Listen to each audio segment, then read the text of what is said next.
Well, the Raptors put on another clinic at home and come out with an impressive win, beating the Orlando Magic 113-97. This is the Airborne Podcast. I'm your host, Ajith, and Chris Boucher.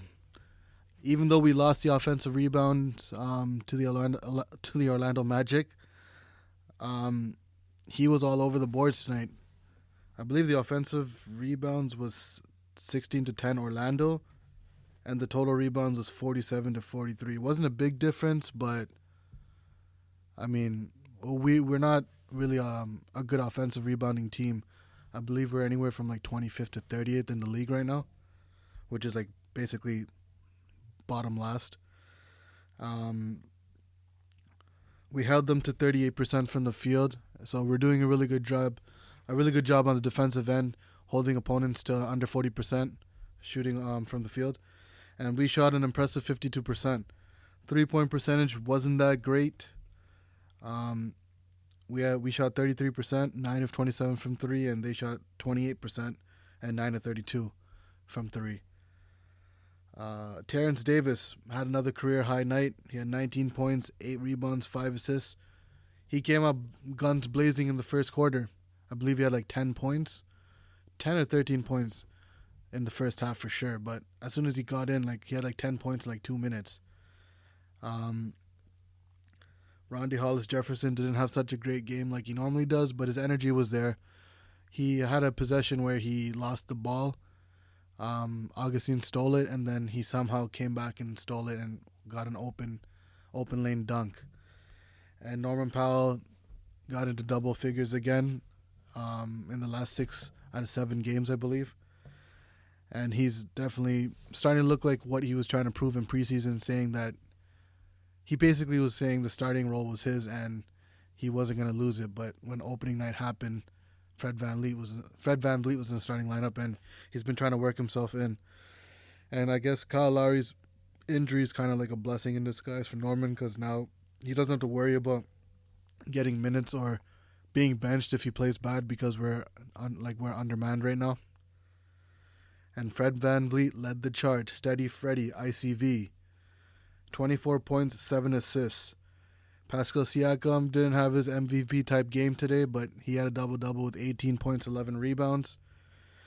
And Orlando Magic just keep getting they just keep getting beat by the Raptors. They can't figure him out. Vucevic, I don't know what it is. He's had bad luck against us ever since like maybe last season. He used to torch us when we had Valanciunas on our team.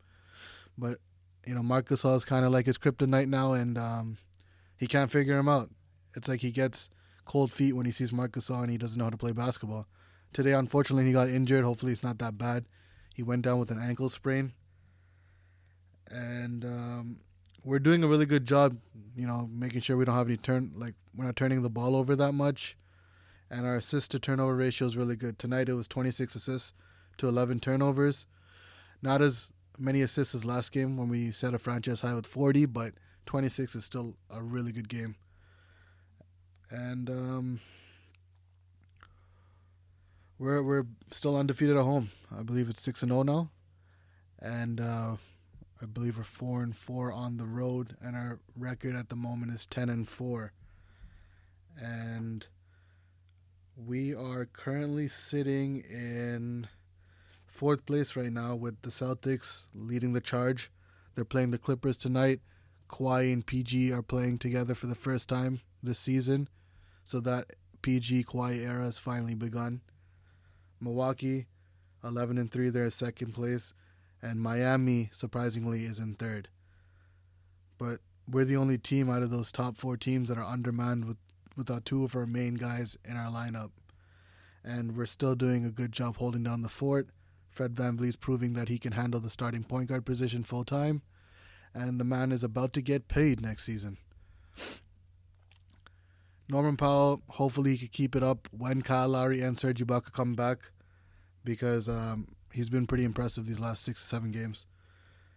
And Orlando, they're still trying to figure it out. They don't really, they're still one of those bottom half Eastern Conference teams.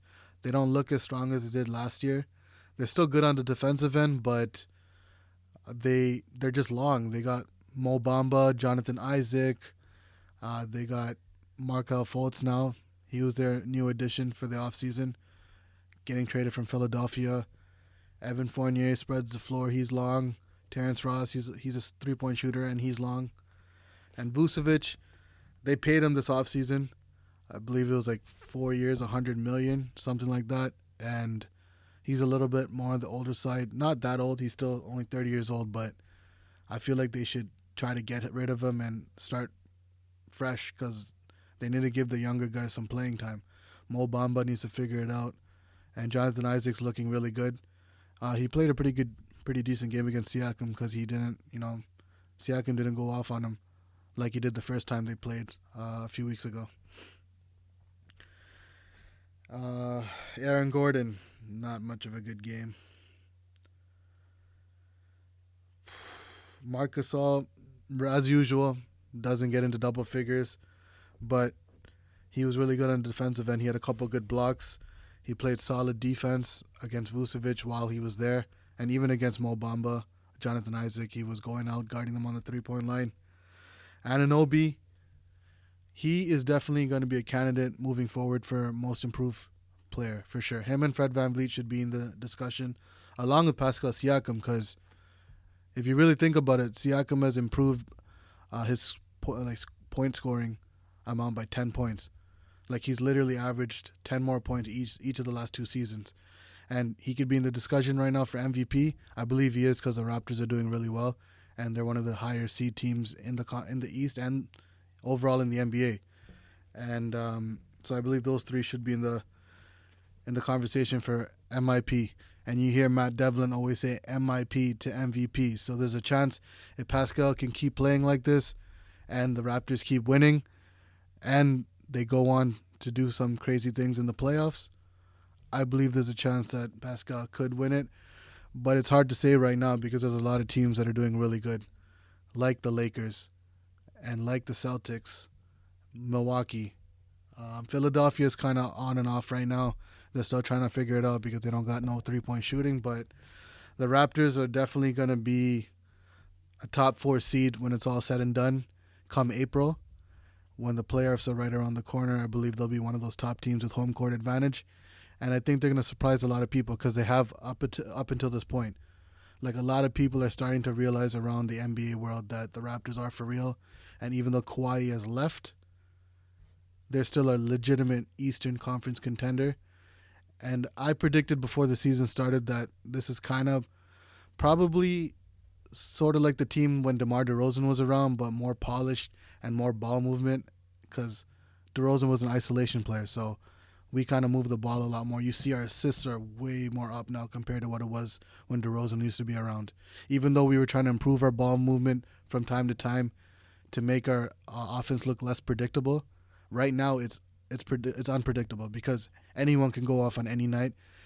Even though everyone knows Siakam is our number one option, but you saw OG the other day. He went off for 24 points, a career high. Terrence Davis comes off the bench. Last 3 games, he's been getting career highs. Norman Powell can go off any night. Fred VanVleet has gone off on multiple nights. Kyle Lowry had a crazy game against Milwaukee with 36 points in Milwaukee. And Marc Gasol could even go out and have like a throwback night, like when he was on the Grizzlies. But you just never know. We have a lot of weapons on this team, and it's hard to say whose night it'll be. But the thing with our team is we're so unselfish that when we see somebody going off, they'll keep feeding them the ball and let them have their night. You saw it last year with Danny Green. He played the Memphis Grizzlies, and he was hot from the 3-point arc, and they kept feeding him, and he ended up with 8 3-pointers, and we blew out the Memphis Grizzlies that night. And that's just who we are. And I can't thank the team enough for always, putting maximum effort on the floor, never giving up. Even if they're down 20, 15, even 30, they'll come back and fight. They never give up. And now they always used to be, they've always been that hardworking team ever since last season. Even if they're down, they're always trying to fight back. But there's something about the fact that they got all this experience from the playoffs and like these regular season games, and when they're in close games, like, it doesn't faze them like it used to. Like, they're very calm.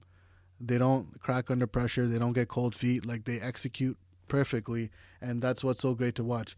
They're playing a really beautiful basketball right now, and if you're a Raptors fan, you should be excited because, a lot of people when the season started thought that, it was a wrap and this was going to be a lottery team, but it's not even anywhere remotely close to a lottery team. Golden State right now looks like a lottery team. They just got blown out by 50 points against the Dallas Mavericks, and it's been like that basically the whole season. And they're basically looking forward to April because they're not making the playoffs. They're the worst team in the NBA right now. Hollis Jefferson, I mean, those are the type of players the Raptor fans fall in love with. He's one of those blue-collar guys who will do anything and everything on the floor. He'll die for loose balls. He'll go after the steal. He'll play tough defense. He'll get in your space, in your personal space, and make it difficult for the opponent to score. Like, that's just the type of player he is. He was like that in Brooklyn, and he's finally getting the playing time he deserves, and he's showing it on the floor for the Raptors, and Nick Nurse is loving it. Not just Nick Nurse, but the whole team. All of the Raptors fans, everyone is loving how he's playing, and he's definitely found himself a solid spot in the rotation. Next game coming up, I believe I think we still have a couple more home games to go. I don't think we have any more. We don't have any back-to-backs until December. Next game is going to be against the Atlanta Hawks, and that's on Saturday. It's another opponent that we should take care of. Oh, actually, it's not in Toronto. It's on the road in Atlanta against Trae Young and the Young Hawks, and he's balling out right now. Definitely looks like a future all-star, future superstar, and I'm looking forward to that game. It should be another easy W. I mean, these last couple games, Charlotte, Orlando, Atlanta, we're a good enough team. We're an experienced team that should be able to take care of business against these, young, inexperienced teams. And then we got a big test on Monday, November 25th against the Philadelphia 76ers. That is going to be a test because that's another team that's an Eastern Conference contender, and everyone's predicting them and Milwaukee to be the last two teams standing when the conference finals come around. And the Raptors and Celtics are trying to prove that this isn't just a two-man race, or it's not a two-team race, and that the top four teams from last year are still contenders this year. Even though the Boston Celtics lost Kyrie and Al Horford and the Raptors lost Kawhi and Danny Green, like, we're still good enough to compete, and we play really good defense to give ourselves a chance every night. Yeah, that's going to do it for now. If you guys enjoyed the podcast, hit the like button, show your boy some love, and subscribe to the channel. I hope you guys are enjoying this.